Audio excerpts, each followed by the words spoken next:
If you're thriving with sickle cell and you never really tried a ginger shot, especially in cold regions, this video is for you. If you care for somebody who is thriving with sickle cell, you have a friend who is thriving with sickle cell, or you know someone who is thriving with sickle cell and sometimes fall ill in cold weather during the cold situation or gets a cold often, this video is for you. So sit back, relax, and watch me make my own ginger shots. Very simple recipe. The first ingredient you need, of course, is ginger. Then I use lemon and lime. I use a combination of both for no real reason, apart from the fact that I think both of them are very rich in antioxidants, and I combine both of them, into the same drink.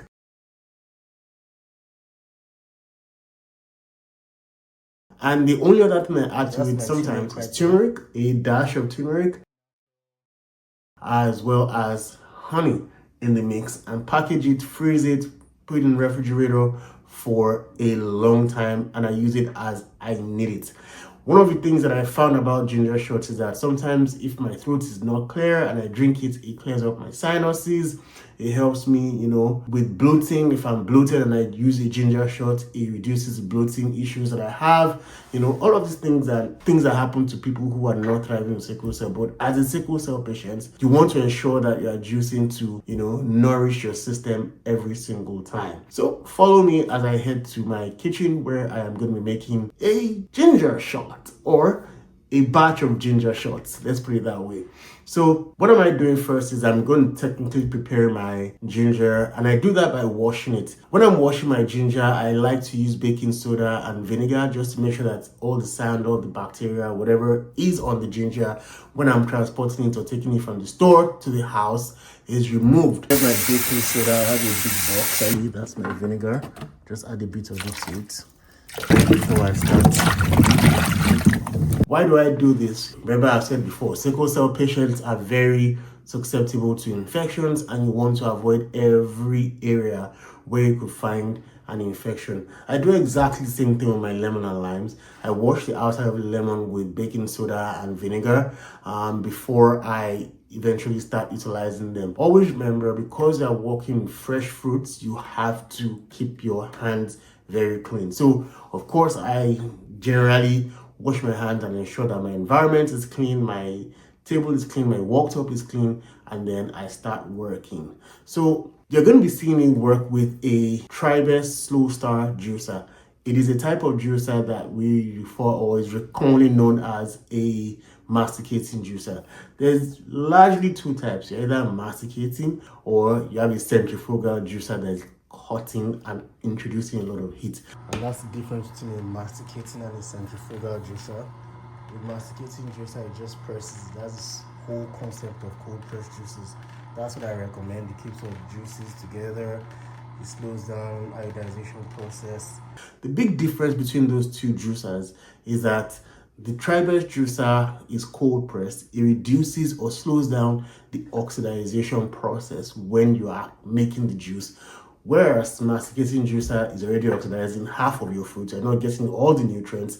It's introducing so much heat to the juice, such that all the nutrients, all the things that are interesting in the juice is dead by the time you are drinking it. So stick to my Tribest juicer. That's an aside. I'm not talking about Tribest juicers today. We can talk about that another time. But today we're talking about how I will be going about my ginger shots. So wash my ginger roots, wash them thoroughly, wash my lemon and lime thoroughly, one after the other. And after doing that, I start to cut up the ginger shot. So because of the type of juicer I'm using, I have a small shoot, so I have to cut the ginger in a way that it can fit directly into the shoot without a lot of effort. It's pretty easy, it just takes a bit of time, but something I do periodically, maybe once in 3 weeks, once in 1 month, for whatever juice I want to make, and I freeze them or refrigerate them when I am done. So this is me washing. I'm done washing, the ginger. Now I'm washing the lemon and limes.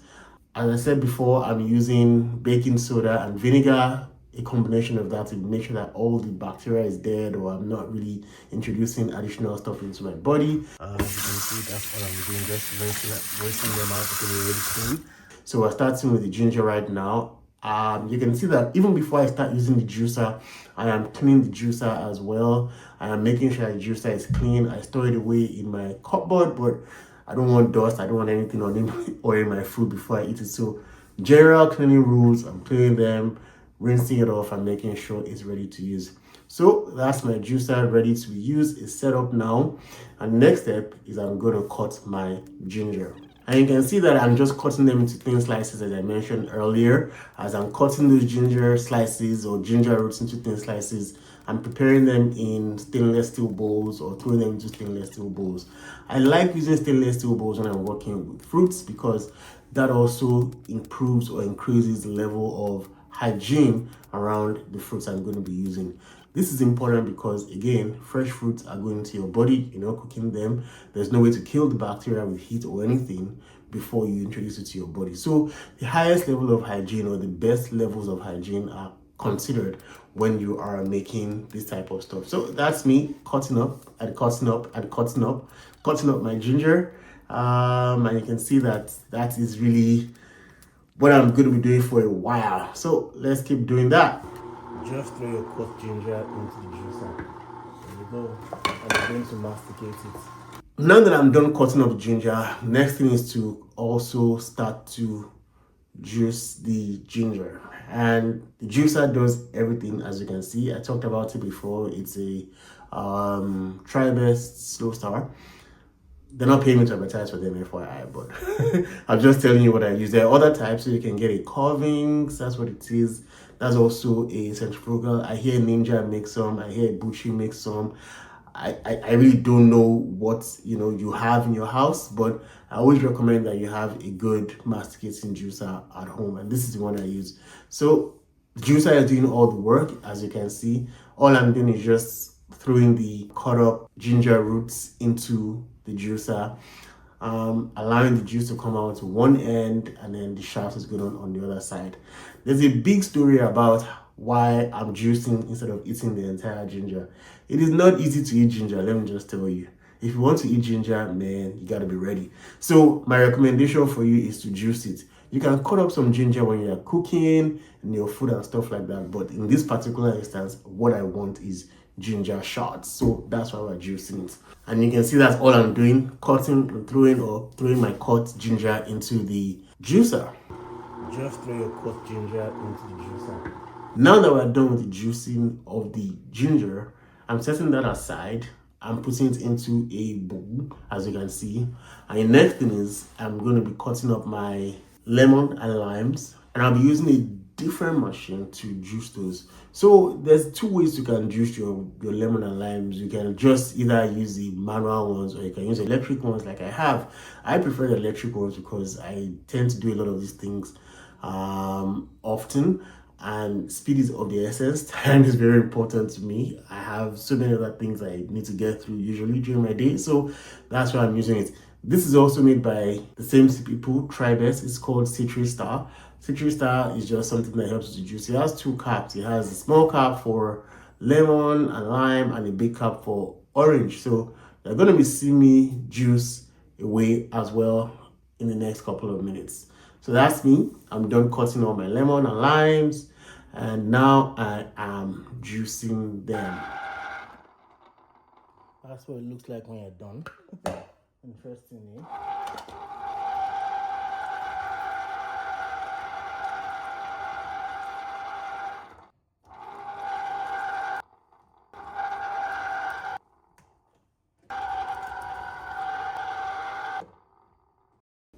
It's a very simple machine to use. It takes very little effort. I kind of think that's one way you can save yourself some stress if you are trying to juice. You can't always buy your juice, and of course it's important for you to be able to make some of these things yourself because you don't want to take something that other things have been introduced to it. So that's me juicing away my lemons and limes, and you can see all I'm doing is just juicing and extracting the juice and waiting for it to finish. Empty this again.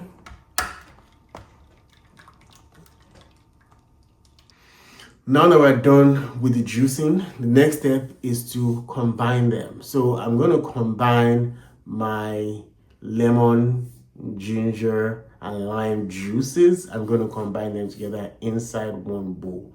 The objective of all of this is that I want to store it away and have it ready to use. Again, it's a ginger shot. I'm also going to be adding a little bit of turmeric.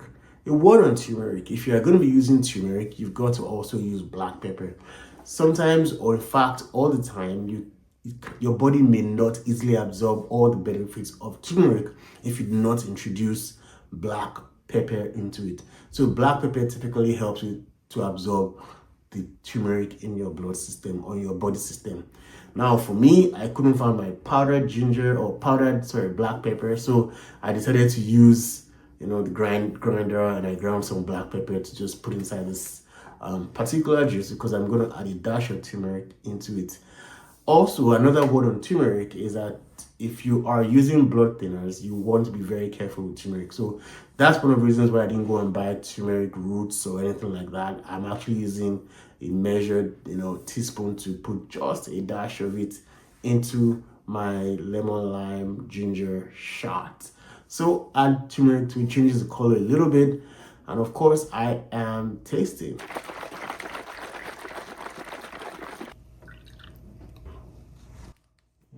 Still tastes really good and tangy. So after tasting it, it's a little tangy. I'm like, oops, so tangy. What am I going to do? Nothing. I'm just going to mix a little more of the combination together, reduce the lemon and lime in the ginger, and maybe introduce some honey. Now, honey is a preference. It just gives it a little way to go down your throat properly. If you ever watched Mary Poppins, she said a spoonful of sugar makes the medicine go down. We don't really want sugar in our food. We want something a little more nutritional. So I'm using honey, which is raw, a raw version of honey. Unprocessed sugar is what I'm using, just to increase the satiability of the, I wonder what word that is, satiability, the satisfying nature of the drink. So add honey to it and then taste again, and yes, it is actually getting there. So this is what I have done over a couple of minutes. As you can see, I started with the processing from washing, cleaning, and then cutting up, and then juicing one after the other, or patiently juicing the whole thing. And then next step is to put it into my bottles or my store away bottles. So I have several small bottles, a few big bottles, and as you can see, all I'm going to do is just pour everything into the bottles as I store them away. That's it. Your ginger shot is ready to drink. It contains black pepper, a dash of turmeric, ginger, lemon, and lime, with a little bit of honey. Remember, this is something you can take maybe one shot every day if you are feeling cold, if you are a little sick. So all these things I'm talking about have individual benefits that are good for you. One of the biggest benefits of ginger is that it's kind of an anticoagulant. Too much of word. Basically, it helps to thin out your blood, and I think this is a combination of ginger and turmeric, not just ginger. It helps to thin out your blood, and that's why if you are on blood thinners, you want to ensure that you are careful with turmeric use, and you are talking to your physician about turmeric, because turmeric can actually enhance the effect of blood thinners in your blood system. Ginger helps you a lot with bloating. It helps with your sinuses. It helps with lots of qualities basically that are good for you. I recall that at the time when we had this whole COVID issue, ginger was one of the things that they said, oh, use ginger a lot. So ginger is that wonderful, powerful root that I think we should all be introducing into our meals from time to time. The other part of it is the lemons and limes that I've introduced. Lemons and limes are extremely rich in vitamin C. Taking them by themselves is not as easy, but when you introduce them into ginger, it's easier. Lemons and limes help you to eliminate free radicals in your body, because they actually introduce several elements that ensure that they tackle free radicals. When you have vitamin C in your system, you actually boost your immunity. So ginger shots helps with improving the quality of your immunity at any point in time.